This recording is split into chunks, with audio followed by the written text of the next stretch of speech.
आज के वीडियो में मैं आपको बताऊंगा कि पब्लिक स्पीकिंग कैसे करते हैं, स्टेज पे चढ़ के लोगों के सामने कैसे बात करते हैं, मैं बताऊंगा। और हो सकता है आप पूछोगे कि भाई हम कैसे मान ले कि तू हमें बताएगा, कैसे भरोसा करे, how do I trust you. उसका आंसर है मेरे पास। I am someone who has been to a lot of debate competitions right from school.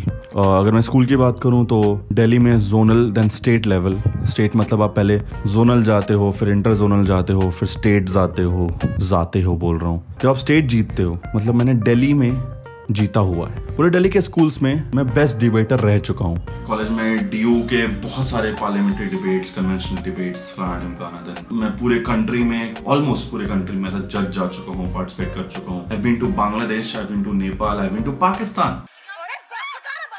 So I hope आप मुझे सीरियसली लोगे। अब जरा वीडियो को शुरू करते हैं कि आप बोलोगे कैसे, आप बात कैसे करोगे जब आप स्टेज पे चढ़ते हो।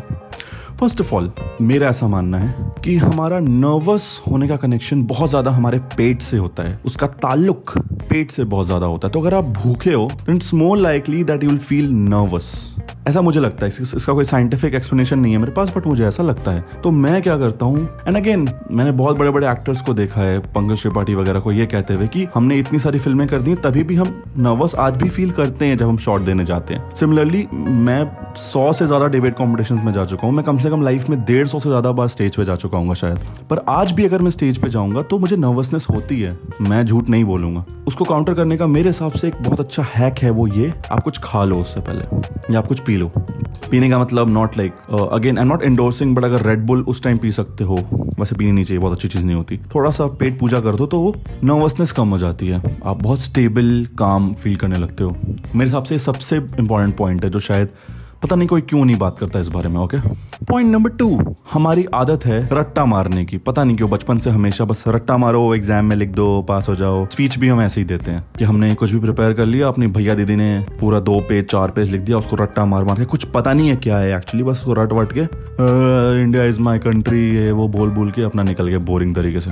वो करना बंद कर दो। आपने नोटिस करा होगा वो पॉलिटिशियंस जो पेपर में देख के नहीं स्ट्रेट अप बात करते हैं, उनको लोग सुनना चाहते हैं, बिकॉज ऐसा लगता है कि वो कनेक्ट कर रहे हैं, वो याद करके स्क्रिप्टेड वे से नहीं आए हैं, he is there to talk to me. अगर मैं अभी पेपर देख के बात करने लगूं, ट्रस्ट में आप लोग सो जाओगे। So the best point according to me is that bullet points बना लो। ऑफ कोर्स पॉइंट्स होने चाहिए जब आप कोई भी बात लोगों के सामने बताने जा रहे हो, आपके पास पॉइंट्स होने चाहिए, पर वो बुलेट पॉइंट्स के फॉर्म में हो तो बहुत बेहतर होगा, क्योंकि उससे क्या होगा, यू नो कि आपको किस किस बारे में बात करना है। You remember, स्कूल में अगर आप हो या अगर आप थे तो हम सोशल स्टडीज का एग्जाम कैसे देते थे, या फिर इन जनरल साइंस वगैरह का भी, ब्लैक पेन से हेडिंग, ब्लू से answer, then heading, then answer, then heading, then answer, 1 2 3 points करके करते थे, राइट। पब्लिक स्पीकिंग भी वैसे ही करनी चाहिए। सपोज ग्लोबल वार्मिंग पे बात करनी है, या फिर ये कोम्ब है इसके बारे में बात करनी है, वुडन कोम्ब, तो आप पहला पॉइंट कर दो कि वुडन कोम्ब, वुड से आपके बालों को क्या फायदा हो सकता है, फर्स्ट पॉइंट। सेकंड, ये एनवायरमेंट फ्रेंडली है, सेकंड पॉइंट एनवायरमेंट फ्रेंडली। तो वैसे ही बुलेट पॉइंट्स बना के बात करोगे तो बस आपको उन बुलेट पॉइंट्स को याद रखना पड़ेगा, पूरे स्क्रिप्ट को नहीं। आपने पॉइंट ढूंढा, अब उनको नेचुरली इलैबोरेट कर दो। 2 चीजें होंगी, आपको एक्चुअली समझ आएगा आप क्या बोलना चाहते हो, और जो जनता है जो बैठी हुई है वहां पे सुबह से, उनको भी लगेगा कि हाँ दिस गाय नोज और this girl knows what he और शी इज टॉकिंग अबाउट। ये बहुत जरूरी है दोस्तों, समझ रहे हो आप। पहली बात, कुछ खा लो जाने से पहले स्टेज की। दूसरी बात, बुलेट पॉइंट्स में अपने चीजों को रख लो। तीसरी बात, कुछ यूनिकनेस। मैं आपको एक बहुत अच्छा एग्जांपल देना चाहता हूँ। रोडवेज की बस में अगर आप कभी गए हो ऐसे हरियाणा पंजाब साइड, तो मैं एक बार एक बस में बैठा था। There was this seller who was selling अमरूद। तो वो पता है उसका वो कैसे बेच रहा था, वो कह रहा था कि सड़े हुए अमरूद ले लो। ये उसकी पिच थी कि सड़े हुए अमरूद ले लो। वो कह रहा है कि अमरूद सड़े हुए हैं। इससे क्या होता था, जो सारे पैसेंजर्स थे सड़े हुए से सुन के उनका तुरंत ध्यान अमरूद की तरफ जाता था कि ये क्या है। वो एक्चुअली सड़े हुए नहीं होते थे, but he used that thing, anti climax thing, बस अटेंशन ग्रैब करने के लिए। और जैसे ही उसने सड़े हुए बोला, सबने देखा, बिकॉज अच्छे अमरूद तो सभी बोलेंगे, सबने देखा, उसको अटेंशन मिली, अब उसने बेच दिया।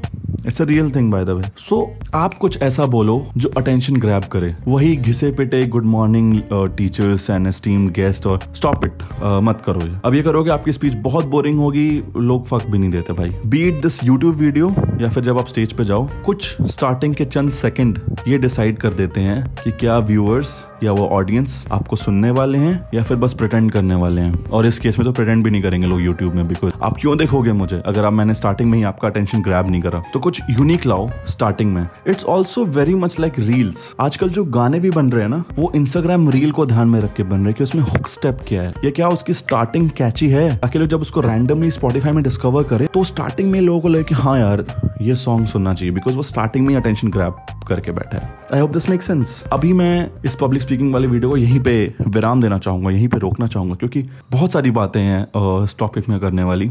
अगर मैं अभी करूंगा तो ये वीडियो आधे घंटे की हो जाएगी, तो अभी मैं इसको यहीं तक रहने देता हूँ। लेट मी नो अगर आपको इस वीडियो ने हेल्प करा और क्या आपको इसका सेकंड पार्ट चाहिए, तो मैं डेफिनेटली ट्राई करूंगा कि इस वीडियो के और पार्ट्स आए और आपको पब्लिक स्पीकिंग की तरह लोगों से कैसे बात करनी है, उनका अटेंशन कैसे लेना है, दिस दैट ब्ला ब्ला सब कुछ सिखाऊं। थोड़ा सा डेरोगेटरी डीमीनिंग लगने लगता है, बताऊं। इसी के साथ निकलता हूं। आज मैंने ये RCB की टी शर्ट खरीदी है। I am very happy with that. Me Amrit Khatri signing off. See you next time. Bye bye.